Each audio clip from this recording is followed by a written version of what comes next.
Mm, a ver. Bueno, perdón por por las interferencias. Bueno, muy buenas noches a todos. Eh, Hoy está programado para eh, las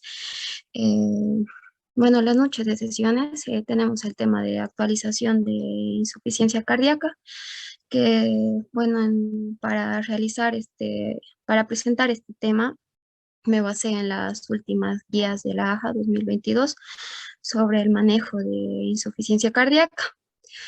Vamos a empezar definiendo, qué es la insuficiencia cardíaca.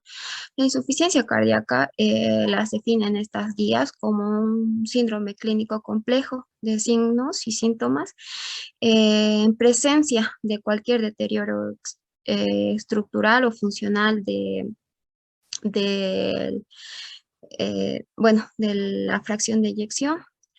Los estadios eh, pre- asintomáticos de la insuficiencia cardíaca están definidos ahora como estadios A, que es, un paciente que presenta factores de riesgo para ICC, y el estadio B, que es la preinsuficiencia cardíaca, como vamos a ver más adelante. Las etapas de la insuficiencia cardíaca se refieren al desarrollo y la progresión de estas.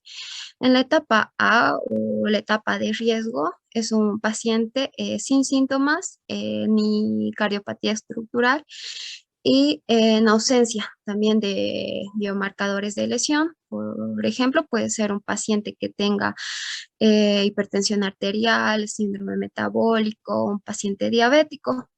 Y la etapa B, o preinsuficiencia cardíaca, es aquel paciente que también, como en la etapa A, no presenta síntomas, pero en la etapa B hay una cardiopatía estructural, como por ejemplo alteración de la fracción de eyección, una hipertrofia del ventrículo izquierdo o alguna valvulopatía. Y en estos pacientes va a haber aumento de los niveles del BNP o las troponinas. En estas, en ausencia de enfermedad renal crónica o un síndrome coronario agudo.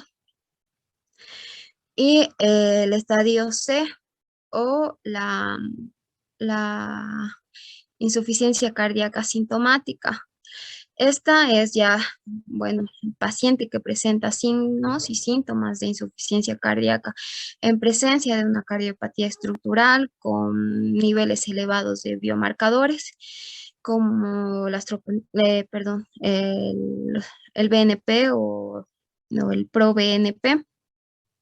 Y el estadio D, o una insuficiencia, nos hace referencia a una insuficiencia cardíaca avanzada con síntomas marcados de ICC, que, estos, a pesar de de terapia, de medicamentos ya establecidos, con tratamiento ya establecidos, o, estos pacientes tienen hospitalizaciones recurrentes. Luego tenemos la clasificación de la NIHA, que, esta nos sirve para categorizar los síntomas de los pacientes y la capacidad funcional. La NIHA, se utiliza en los pacientes en estadio C y en estadio D, y se dice que esta clasificación, es un predictor de mortalidad, y es una evaluación subjetiva que se realiza al inicio del diagnóstico, después de iniciado el tratamiento y en la atención continua de nuestros pacientes.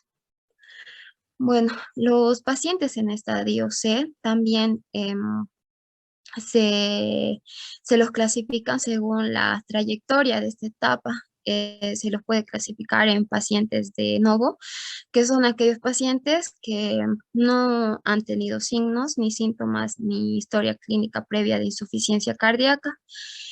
Y en estos pacientes igual pueden haber resolución de los síntomas o signos. o pueden haber una insuficiencia cardíaca persistente con los signos y síntomas. Y bueno, eh, tenemos la clasificación según la fracción de eyección.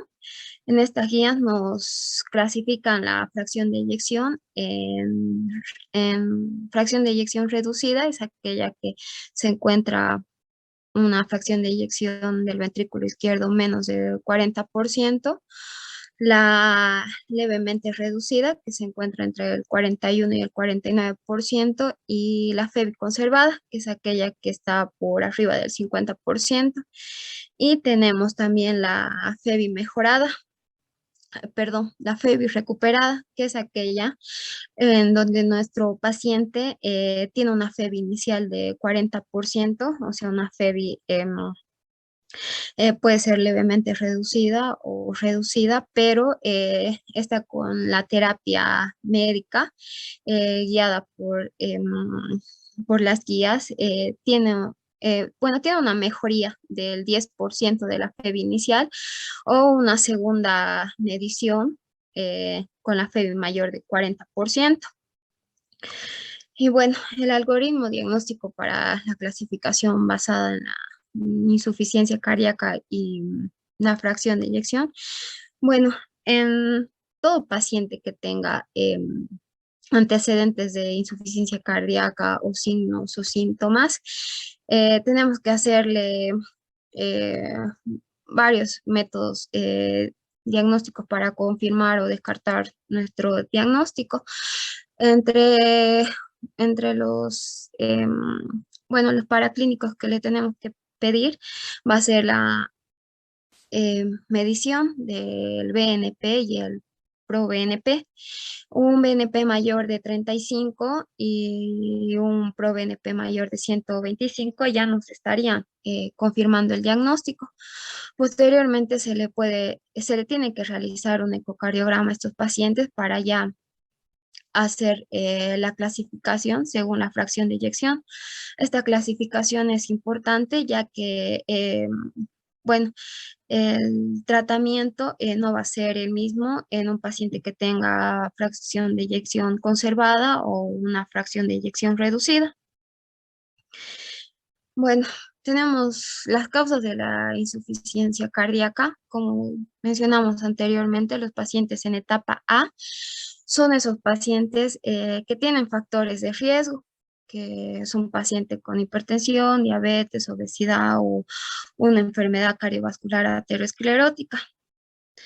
Y bueno, según la guía nos refiere que las causas comunes de insuficiencia cardíaca son la cardiopatía isquémica, infarto de miocardio, la hipertensión, la cardiopatía valvular, y nos menciona otras posibles causas de insuficiencia cardíaca, como por ejemplo eh, causas endocrinas como, como el hipertiroidismo, la acromegalia, el feocromocitoma o miocardiopatías familiares o, bueno, aquellas causadas por tóxicos, como por ejemplo un paciente que esté en tratamiento de quimioterapia.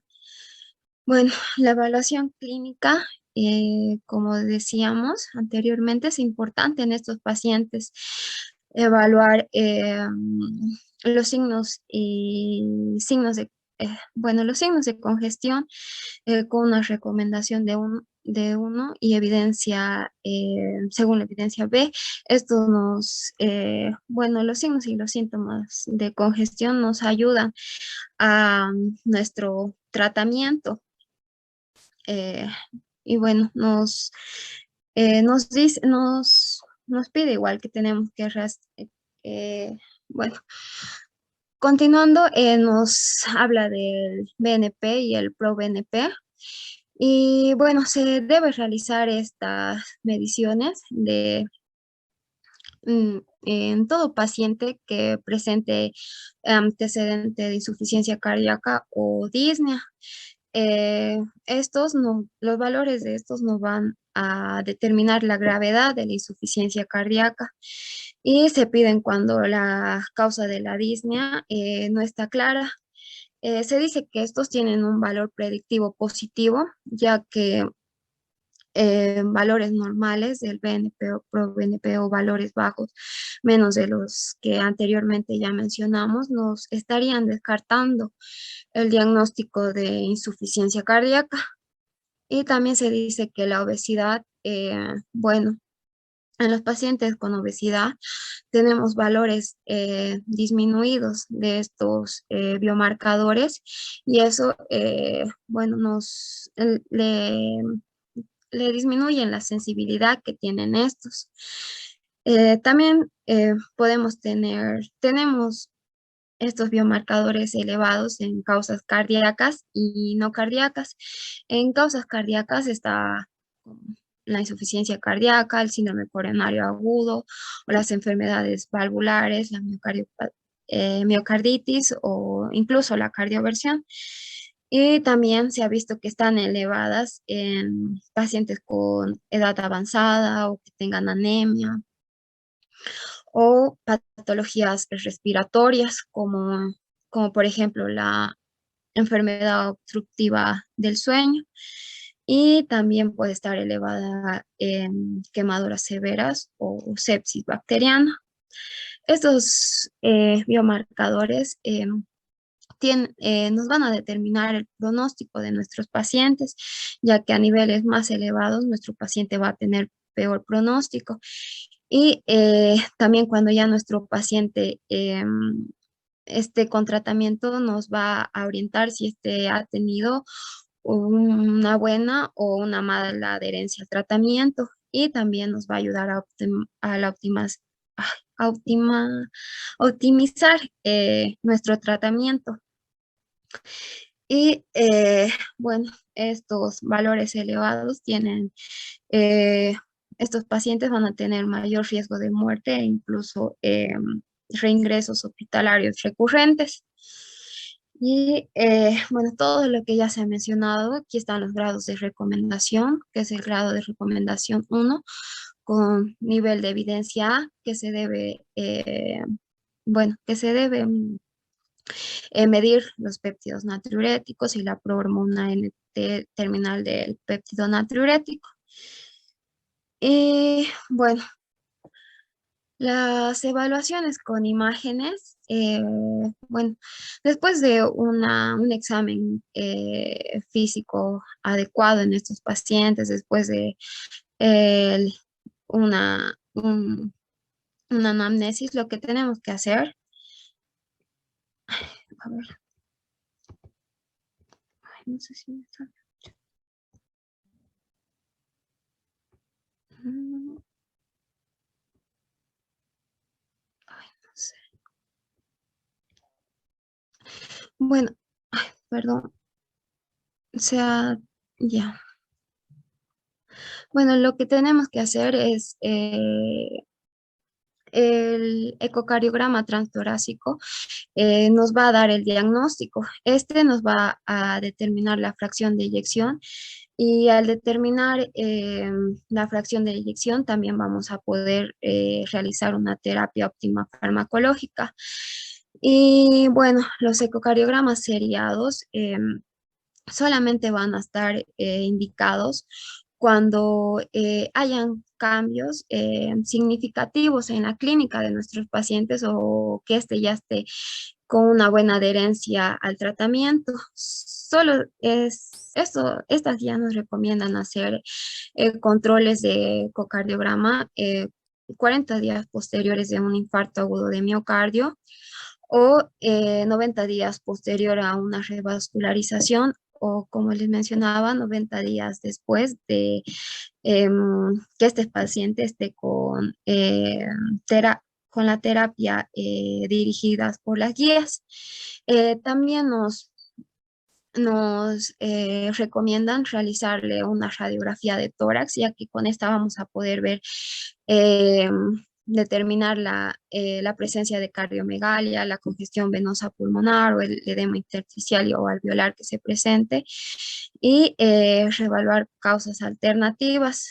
Bueno, también nos dice que la radiografía de tórax tiene poca sensibilidad y especificidad en estos pacientes, pero sí nos ayuda con nuestro diagnóstico. Y aquí están los grados de recomendación de todo lo que hablamos anteriormente. Y también nos dicen que cuando no se pueda realizar un ecocardiograma, estaría indicado hacerle una resonancia magnética, ya que en estos pacientes, ya que bueno, ya que esta resonancia magnética se puede evaluar de una manera eficaz la anatomía cardíaca.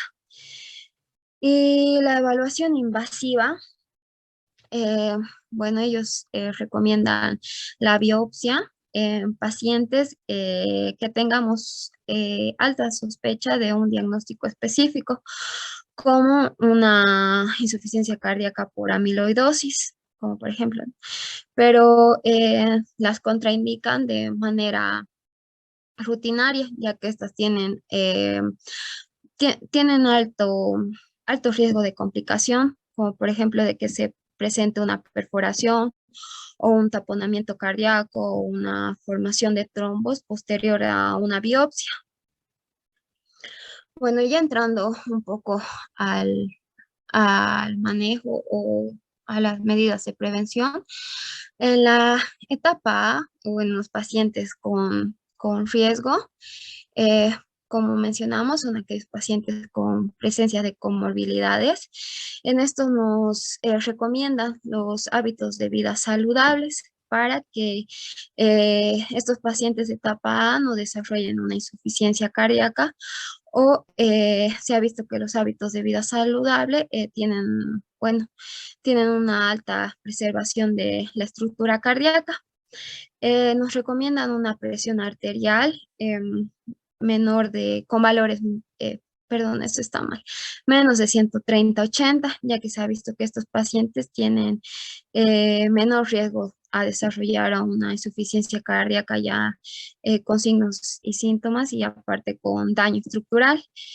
Y bueno, nos recomienda la utilización de los inhibidores de CGLT2, que bueno, se ha visto que en estos pacientes eh, que se, bueno, que se implementan estos medicamentos tienen mejor supervivencia y menor número de hospitalizaciones. Y bueno, en estos pacientes estos medicamentos se utilizan en pacientes diabéticos y que se ha visto que, bueno, previenen las hospitalizaciones por insuficiencia cardíaca y el desarrollo de una insuficiencia cardíaca. Eh, bueno, los medicamentos que están recomendados en esta etapa del,